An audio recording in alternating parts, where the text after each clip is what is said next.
Morality evolved as a device for teamwork within groups, for competition between groups, but we can take that basic psychology and decide that we want to scale it up, right? That we don't have to follow the evolutionary logic that gave us morality in the first place. Climb that evolutionary ladder, but then kick it away to reach a point where we can offer everybody the same regard that our ancestors only offered the people within their tribe. G'day folks, and welcome back to Giving What We Can, where we explore how to use our resources to do the most good. I'm your host, Luke Freeman. Today I'm joined by renowned psychologist Joshua Greene for part 2 of our interview, where we explore his book, Moral Tribes. So without further ado, here's Joshua introducing the core thesis of the book, Moral Tribes. The main question that Moral Tribes is asking is, what kind of a morality do we need to live on a single Earth, single planet, with lots of different people from lots of different groups, with competing values and competing interests, right? And, historically, when groups of humans have had conflicts of interest or conflicts of values, they've just fought it out. In recent centuries, we've built structures, we found ways for more and more diverse peoples to get along with each other. But at the same time, we still struggle with this within nations and between nations. And so I came at this from first principles as a philosopher. I started thinking about philosophy when I was in my early teens, when I started doing debate in high school. And I thought that utilitarianism makes a kind of sense. This is the philosophy that goes back to Jeremy Bentham and John Stuart Mill that says, okay, well, what really matters? What matters is people's happiness or people's suffering, their experience, well-being, that when you start with anything that you care about and say, okay, but why does that matter? And why does that matter? And you keep following until you run out of answers, you end up with something about the quality of someone's lived experience. So if you say like, oh, you go to work, well, why do you work? It's like, well, I need to make money. Well, why do you need to make money? It's like, well, I got to pay the rent. Well, why do you have to pay the rent? Well, I don't want to live outside. Or well, why not? Well, it's cold. Well, what's wrong with being cold? Well, it's painful. Well, what's wrong with pain? Well, it's just bad, right? At some point, if you follow that chain, you ultimately get to pain and suffering, or a sort of broader inventory of positive or negative experiences, right? So that makes sense. And then you say, okay, well, that's what ultimately matters. That's sort of the value, the currency behind other values. Whose well-being or suffering or happiness matters? And the utilitarian answer was, at the time, a radical one, which was everyone's. Everyone's suffering matters the same. Everyone's happiness matters the same. And what we should be doing is to make the world better, is to make the world less suffering and more positive, right? And that all made sense to me. But at the same time, I learned in high school when I was a debater that there were these objections to this idea of promoting the greater good. If you have 5 people who all have missing organs and you could save them by kidnapping one person and carving out their organs and giving them to the other 5 people, would that be okay? And it seemed to me, no, that seems wrong. And it seems wrong to a lot of people. And so I thought, well, on the one hand, this idea of promoting the greater good makes a lot of sense. On the other hand, it seems like there are some very compelling arguments against it. And I wanted to get to the bottom of that and say, okay, well, which is right? Is it the greater good that should prevail, or is there something right about these arguments? And that line of thinking got me into the psychology and ultimately the neuroscience of moral thinking. And I started thinking a lot about moral dilemmas that kind of encapsulate this tension. A lot of the early work involved brain imaging. We were actually looking at people's brains while they were making these decisions and trying to sort of understand the competing mechanisms in the brain that make these dilemmas feel like such dilemmas. So after many years of thinking about this as a philosopher and then later as a scientist, trying to understand how we make moral decisions, Moral Tribes was sort of the culmination of all of that. So I spend the first part of the book kind of laying out the basics of human morality as I understand it, which I think of as a suite of psychological tendencies that enable us to cooperate, that enable us to not just be selfish and reap the benefits of teamwork. That sort of gets us to the morality within the tribe. And the modern problem is, okay, but what about when we have tribes that have competing interests in the same way that within a tribe you have individuals with competing interests? Morality, basic morality, is what enables a bunch of otherwise selfish individuals to form a tribe. So what do we need when we've got tribes at each other, right? And the answer is we need something like a meta-morality. And what I argue is that utilitarianism really is the right meta-morality. And I also argue that utilitarianism is a terrible word. It just completely gives people the wrong idea about what it means to try to make the world as happy as possible and alleviate as much suffering as possible. I suggest my alternative, which I call deep pragmatism, which hasn't yet really taken off, but, here I am. If anyone wants to call themselves a deep pragmatist, please go ahead and let me know that you're doing it. You don't have to let me know. Essentially, you can sort of summarize it this way, that when it comes to the morality of everyday life, it's fine to rely on our intuitive, emotional sense of right and wrong most of the time. But when it comes to solving global moral problems, when it comes to problems between groups that have different moral intuitions, we can't rely on our moral intuitions. We need some kind of common currency. The argument of moral tribes is that our intuitions are helpful but imperfect. We sometimes need to put them aside and slow down and make certain kinds of judgments and policies based on a more reasoned approach to promoting human welfare. The book kind of ends with a sort of small set of practical suggestions about how to do this. And one of them is you can't control everything, but one thing you control is what you do with your extra cash. And I suggested that people use that to do as much good as possible with the help of GiveWell and other organizations like that. And that's part of what led me to say, okay, it's time to start putting this stuff into action. And then that's what led to Giving Multiplier. I'd love you to talk a little bit about the difference between the moral worlds of our early human ancestors compared to that of our recent ancestors and those of us alive today, and the kind of things they're going to be facing in the future, and why you think that the book and the work you've done there informs some of that. Morality is an interesting thing because morality didn't necessarily evolve for niceness. The best explanation that we have for why we are moral beings is because of competition. That is, morality evolved because it's really a device about teamwork, right? Imagine a bunch of different human groups, and you have some groups where everybody's out for themselves as individuals, and you have other groups where the individuals are willing to cooperate and work together to advance their collective interest and outcompete other groups. Well, which group do you think is going to be more successful? The group of divisive individualists or the group that really works as a team, right? So teamwork is an effective competitive weapon, whether it's literally competition in war or more indirect competition for resources or just the ability to stabilize and grow. So our basic ability to care about other people and be willing to offer someone else some food when I have some and you don't, or jump in a river and pull you out when you're drowning and hope that you might do the same for me or for my child if given the opportunity, those capacities evolved because of this value of teamwork. So if morality is ultimately about competition, then does that mean that we can never form one ultimate group, right? Or can we do better than that? And my hope, as both a scientist and as a philosopher, is that we can adjust our thinking for the modern world. So yes, morality evolved as a device for teamwork within groups, for competition between groups, but we can take that basic psychology and decide that we want to scale it up, right? That we don't have to follow the evolutionary logic that gave us morality in the first place. An example of climbing the evolutionary ladder and kicking it away in a different domain, but related, is like birth control, right? How did we humans end up with birth control, right? The directive of natural selection is make as many copies of yourself as can survive, right? It's reproduce, right? And yet here we invented this thing that enables us to not reproduce as much as we otherwise could, right? So evolution gave us these big, clever brains that allow us to engage in general purpose problem solving.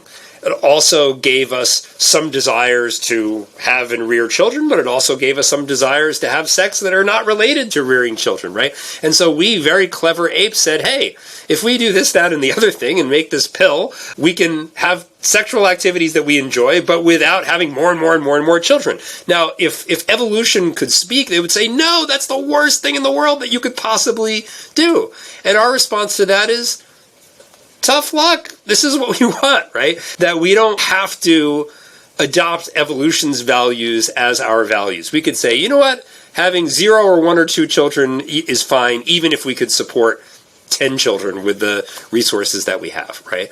And in the same way, even if morality evolved for in-group cohesion and between-group competition, there's no reason why we can't say, all right, but what really makes sense when we think about it is valuing everybody's well-being, and so we should climb that evolutionary ladder, but then kick it away to reach a point where we can offer everybody the same regard that our ancestors only offered the people within their tribe, passing the baton from biological evolutionary imperatives to cultural ones that reflect a kind of values that's grounded in our nature, but not bound by our nature. Do you think that we have natural limits to how big our moral tribes can be? Or do you see that there is a path to a maximally big tribe that's quite expansive? I would say that there are obstacles and there are tensions, but I don't want to say that there are necessarily any limits on that. I mean, if you look at a modern city, right, and imagine someone from 5,000 years ago looking at that and saying, what? You know, you live in a world where there's enough food to feed everybody, and there are resources available for people from all over the world to get an education and do the things that they find to be fulfilling, and people from tribes that were historically trying to kill each other now working comfortably together. And it would be like almost impossible for someone 5,000 years ago to imagine a prosperous and relatively integrated place like the successful and prosperous cities and nations that we have here on Earth. So we tend to focus on everything that's wrong with the world today, and there is a lot wrong with it, and I am not for a moment denying that there is terrible injustice and that we should be working hard to overcome it. But at the same time, I see a lot of progress in our history, and I don't see any reason why it's impossible that we can't make the same kind of progress in the future that we have made in the past. What kind of response have you received with your work? One of the great joys of being a scientist is you put something out there, you describe a theory, present some results in support of it, and then other people say, oh, I get that idea, and I bet if that theory is right, then these patients with this kind of neurological damage, I predict that they would respond this way instead of that way. And people with this other neurological disorder might give the opposite response. Labs around the world sort of took this idea and really ran with it and provided a lot of the most compelling evidence for the ideas that we were initially testing. Of course, science is science, and once an idea becomes popular, people then are especially inclined to challenge it, and so there have been people who have criticized it and proposed alternative theories. Overall, I think the original ideas have survived pretty well, but certainly with some interesting modifications and extensions. On the philosophical side, I can't say that there has been a sort of utilitarian revolution in philosophy as a result. I mean, part of it, I think, is I was defending a conclusion that had already been defended by other well-known historical figures. So it wasn't a novel conclusion, but more of a different way of getting there. I think one of the challenges in philosophy is there is this idea, which I actually think is correct, that you can't derive an ought from an is. Science is about is, describing what's going on in the world and why, whereas morality is about ought. It's about how the world ought to be or how people ought to behave and not how they do, right? And so there's the simple-minded version of that says, and that means that all science is irrelevant because is over here, ought over there. And so there was a kind of, I think, knee-jerk response among a lot of philosophers to think, how could this possibly be relevant? And instead of reading closely and then saying, oh, I see how this could be relevant, they just imagined the worst version of the argument and assumed that that must be it. When I talk to philosophers, often I have to explain to them, no, I'm not making the dumb argument that you've imagined that I've made. It's more complicated than that. But I think there have been others who have gotten it. And I think the idea that understanding ourselves is relevant to moral thinking shouldn't be such an outlandish idea. It would be one thing if the way philosophers arrived at their moral conclusions was with formal proofs deducing these conclusions from first principles, and where it's just like a math problem, and it doesn't matter what your psychology is. Like if you're doing math, you don't have to get into the psychology of mathematics. You just look at the proof, and does each step in the proof follow from the last until you get to the conclusion? And if moral philosophy were like that, then psychology would be irrelevant. But what happens in moral philosophy is we rely on our intuitions. We say, well, that's clearly wrong. And anytime people say clearly, you know that they're relying on their intuitions, right? Well, anytime you're relying on your intuition, you're essentially making a leap from a psychological is to a moral ought. You're saying, it is the case that I have this feeling, and therefore, you ought not do that, right? Anytime you're relying on intuition, you're already making a kind of is-ought leap. And what science can do is it can say, look, what's behind your intuition? Where is it coming from? And what's the best explanation that we have based on our understanding of the psychological and biological history of how we got to have these feelings, of why you feel that way?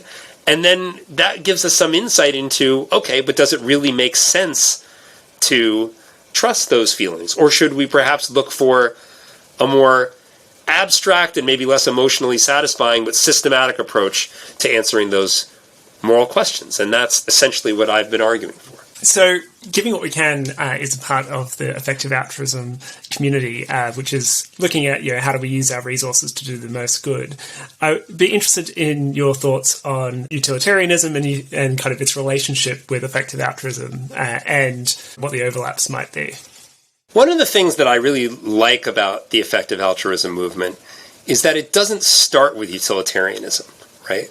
That I think the idea of, if you're going to try to help as effectively as possible, and if you're in a really good position to help, shouldn't you be helping? That's a very broadly appealing idea. Whereas utilitarianism is much more abstract, and it is much more susceptible to tough counter arguments that require even more complicated counter arguments to counter. Why didn't I invent effective altruism, when I was an undergrad and first thinking about these things? I think it's because I was thinking, well, step one, convince people that utilitarianism is right. Step two, put it into action. And I think part of the genius of effective altruism is it just skips right over step one. It just says, look, you may have this kind of more encompassing philosophical view that a lot of us share, but you don't have to. You can just say, I'm incredibly fortunate to have these resources. I want other people to have the advantages that I've had and to not suffer unnecessarily. And I want to use my resources to do as much good as I can.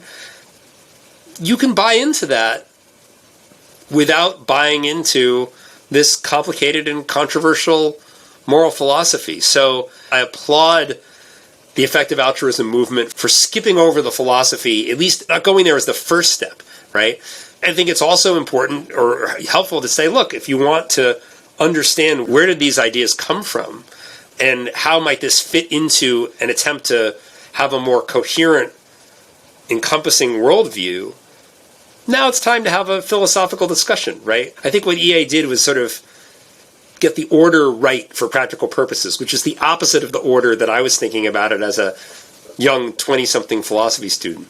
In your conversation with Sam Harris and Will McCaskill, you talked about taking an incremental approach and beating your personal best in the face of this Singerian thought experiment. Can you share more about this? Effective altruism is sort of wonderfully fulfilling in the sense that you realize that you have this ability as a relatively ordinary person with some disposable income to just dramatically improve people's lives. McCaskill talks about if you're going to run into a burning building and pull somebody out and save their life, that would be a highlight of your life if you were able to be that kind of hero. And when it comes to the consequences of effective giving, you can be that hero every year, right? I mean, it doesn't feel as heroic as putting your life at risk like that, but you can at least say, I'm really happy that I'm able to do this, right? Where it gets tough is, where do you stop, right? And this is a common argument that's made against this. You say, well, if you have an obligation to give the first $1,000, why not the second? Why not the third? There's an unlimited supply of people who can benefit much more from your resources than you can, at least up to the point where giving more would impede your ability to give even more in the future, right? Which is pretty far, right? One approach is to beat yourself up for failing to live up to that ideal, but that doesn't really make a lot of sense. No good comes from beating yourself up that way. And you say, well, then what's the alternative? Do you just throw up your hands and say, forget it, I can't live up to the ideal, so I'm just going to do nothing? Well, now we're back to where we started. Charlie Bresler, who runs the Life You Can Save, the organization that Peter Singer started after his book, has a nice phrase, which is personal best. That is, the right way to think about it is not you have to do everything or it's fine to do nothing, but do what you feel comfortable with to start. And then once that feels comfortable and maybe your income has grown or you just have rethought your needs and you don't need as much money as you thought, then you say, okay, well, I'll see if I can do a little bit more and see if I can do a little bit more, right? And that approach just makes so much more sense, that you don't have the despair of I'm failing to live up to this ideal or the despair of it's impossible, I can't do this. Instead, you just do what you can and try to do better. I think that that's a much healthier and in the long run more sustainable and spreadable approach, right? If you say, look, I live a happy, fulfilling life, I don't feel like I'm deprived, but I use a substantial amount of my income to help people who are much less fortunate than me and who can benefit so much more than I can from these resources, that not only I think is admirable, but it's emulatable. That's something that you can pass on to your children and your friends. The best sort of altruistic culture is the most sustainable one. I've heard many times from people in the Giving What We Can community, actually picking just a Schelling point to aim at has been a kind of nice way of resolving moral demandingness for them, to kind of go, here's a reasonable amount that's like significant, but not unsustainable for many people. So I would be interested in how you feel about the pop culture representations of kind of pseudo-utilitarian characters like Spock, or in often many cases, villains. And do you see that changing? Like, I think there was like some Batman movie or something like that. The villain is basically creating a trolley problem. Do you save this person or save these people? Ha ha ha ha ha. Right? The hero is never going to say, okay, save more people, or let them die and save the person I care about. Instead, they're going to find a way to argue their way out of the dilemma, or to fight their way out of the dilemma. And what I find when I, pose these dilemmas to people, they'll work as hard as they can to dismantle the dilemma so they don't have to face it, so that there isn't a tension between, the harm and the greater good. But I think one thing that I regret about my own career as a scientist is that I got interested in trolley dilemmas, kill one person to save 5 people, because I was interested in the psychology of objections to utilitarianism. So I went out of my way to look at utilitarianism in its least appealing moments, right? To try to understand the psychology against it and see if, when we look at the psychology against it, the feeling that it's wrong to kill one to save 5 people, does that feeling reflect a really deep kind of deontological truth? Or is it a overgeneralization of an otherwise good principle, like don't kill people, right? And so that's what I was up to. I was focusing on utilitarianism at its least appealing for honest philosophical reasons. When I started this, I wasn't thinking this was going to really take off and become something that like tons of people in psychology and maybe outside of psychology learn about. And for a lot of people, their introduction to the idea of utilitarianism was pushing people in front of trolleys. And I was like, oh no, what have I done? And it was like, that was never my intention. It was kind of, on the one hand, this attempt to be a good, honest philosopher and face the argument against your view head on, right? And also an interesting kind of psychological puzzle where you look at these weird cases in order to tease apart the competing cognitive mechanisms. So they're kind of like visual illusions where, it's not a typical thing that you'd look at, but it's constructed in such a way that it tells you something about your visual system. And so I had sort of weird psychological reasons and weird philosophical reasons for focusing on these sacrificial dilemmas, as people now call them. But it's kind of done a lot of unnecessary bad press for utilitarianism that there's been so much focus on this. Whereas in real life, being a utilitarian is much more about being generous in a thoughtful, evidence-based way and thinking carefully about what you eat and what kind of a career you have, right? And it's not about sacrificing people in transportation dilemmas. I'm not sure what I would do differently, but that really is a regret that I had, that my research has put so much of a focus on killing people for the greater good.